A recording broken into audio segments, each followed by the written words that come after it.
क्या होता है कार के इंजन में जब हम कार को स्टार्ट करते हैं। हम बस ज़्यादा नहीं जानते, गाड़ी में बैठे सीट बेल्ट लगाना जरूरी नहीं समझते और गाड़ी को स्टार्ट किया और चल दिए। लेकिन आज की इस वीडियो में इंजन की इंटरनल प्रोसेस होती है, उसको समझते हैं कि इंजन स्टार्ट होता कैसे है। कैसे एक इंजन होता है वह नॉर्मल कंडीशन से जब रनिंग कंडीशन में आता है तो उसमें क्या क्या चेंजेस आते हैं। तो जब हम गाड़ी स्टार्ट करते हैं तो गाड़ी में बैठकर स्विच को ऑन करते हैं और सिर्फ 1 या 2 सेकंड में हमारी गाड़ी स्टार्ट हो जाती है। एक्चुअल में जब हम स्विच को ऑन करते हैं तो गाड़ी का जो स्विच होता है वह स्टार्टर मोटर और जो बैटरी है उसका इलेक्ट्रिक सर्किट को क्लोज करता है। तो जैसे ही यह सर्किट क्लोज होता है तो स्टार्टर मोटर है वह इस फ्लाईव्हील को रोटेट करवाना शुरू कर देती है और यह फ्लाईव्हील जुड़ा रहता है क्रैंक शाफ्ट से। यह जो स्टार्टर मोटर होती है यह बहुत ही पावरफुल मोटर होती है जिसका नाम है pre engaged type starter motor. इस मोटर के ऊपर यह जो एक छोटी सी डिवाइस लगी है इसका नाम है सोलेनोइड। इस सोलेनोइड में इलेक्ट्रोमैग्नेट लगी होती है, तो जब हम गाड़ी का स्विच ऑन करते हैं तो यह सोलेनोइड एक्टिवेट होता है और पीछे की तरफ जो स्विच लगा है उसको क्लोज कर देता है।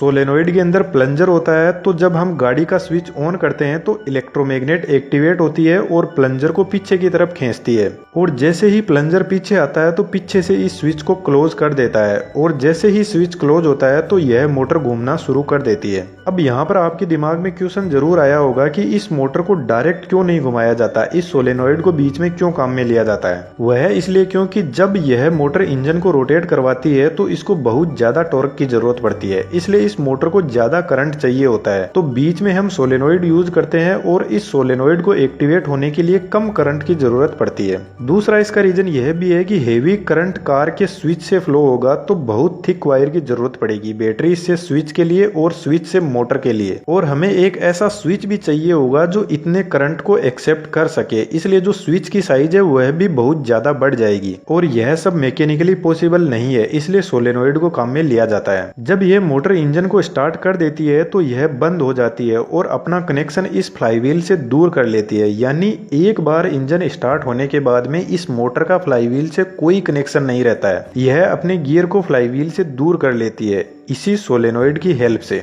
जब यह प्लंजर पीछे की तरफ जाता है तो आगे से मोटर का गियर है उसको फ्लाईव्हील से कनेक्ट कर देता है और जैसे ही हम स्विच को छोड़ते हैं गाड़ी स्टार्ट होने के बाद में तो यह प्लंजर वापस अपनी नॉर्मल पोजीशन में आ जाता है और गियर को फ्लाईव्हील से हटा देता है। इंजन को स्टार्ट करने के बाद में यह मोटर इसलिए अपने आप को दूर कर लेती है क्योंकि इंजन स्टार्ट होने के बाद में उसकी स्पीड बहुत ज्यादा होती है और यह मोटर हाई टॉर्क मोटर होती है, हाई स्पीड मोटर नहीं होती है, अदरवाइज यह खराब भी हो सकती है। इसलिए गाड़ी स्टार्ट होने के बाद में आपको स्विच फिर से ऑन नहीं करना चाहिए, वरना यह मोटर खराब भी हो सकती है। यह तो बात हो गई इंजन जब बाहर से स्टार्ट होता है तब। अब हम देखते हैं कि इंजन के अंदर क्या होता है। जब यह फ्लाईव्हील रोटेट करने लग जाता है जो क्रैंक शाफ्ट से जुड़ा हुआ है तो यह क्रैंक शाफ्ट रोटेट करने लगती है और इसी के साथ में इंजन के अंदर की साइड में इस क्रैंक शाफ्ट से पिस्टन जुड़े रहते हैं, तो यह पिस्टन भी अपने अपने सिलेंडर के अंदर अप डाउन होने लग जाते हैं। अब हम यह देखते हैं कि जब स्टार्टर मोटर एक बार इंजन को स्टार्ट कर देती है तो यह पिस्टन किस तरीके से अपने आप काम करने लग जाते हैं और कैसे पिस्टन का जो लीनियर मोशन है उसको रोटेशनल मोशन में कन्वर्ट किया जाता है। इन पिस्टन्स को आप देखोगे तो यह कोई रोटेशन में नहीं घूम रहे हैं, यह लीनियरली अप एंड डाउन हो रहे हैं और यह पिस्टन नीचे से कनेक्टेड रहते हैं क्रैंक शाफ्ट से और यह क्रैंक शाफ्ट जो लीनियर मोशन है उसको रोटेशनल मोशन में बदल देती है।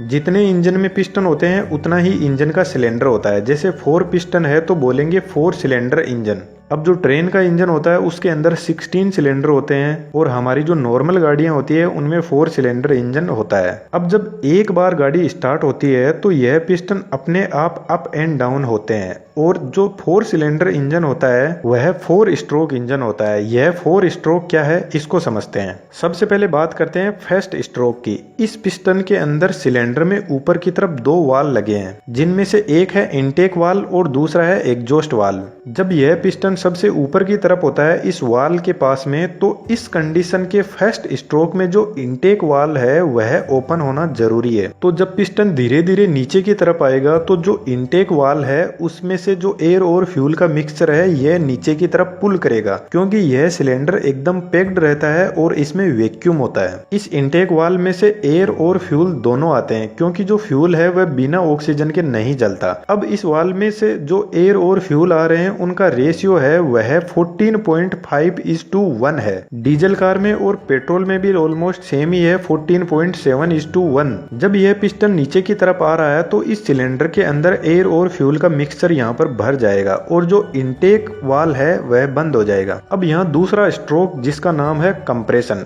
इस स्ट्रोक के अंदर जो फ्यूल और एयर का जो मिक्सचर है वह जब पिस्टन ऊपर की तरफ आएगा तो एकदम कंप्रेस हो जाएगा। जब यह एयर और फ्यूल का मिक्सचर कंप्रेस होगा तो एयर और फ्यूल के एटम एक दूसरे से कोलाइड करेंगे और इनका टेम्परेचर यहाँ पर बढ़ जाएगा। यह पिस्टन इस एयर फ्यूल के मिक्सचर को इसके वॉल्यूम से ऑलमोस्ट 10 गुना तक कंप्रेस कर देते हैं।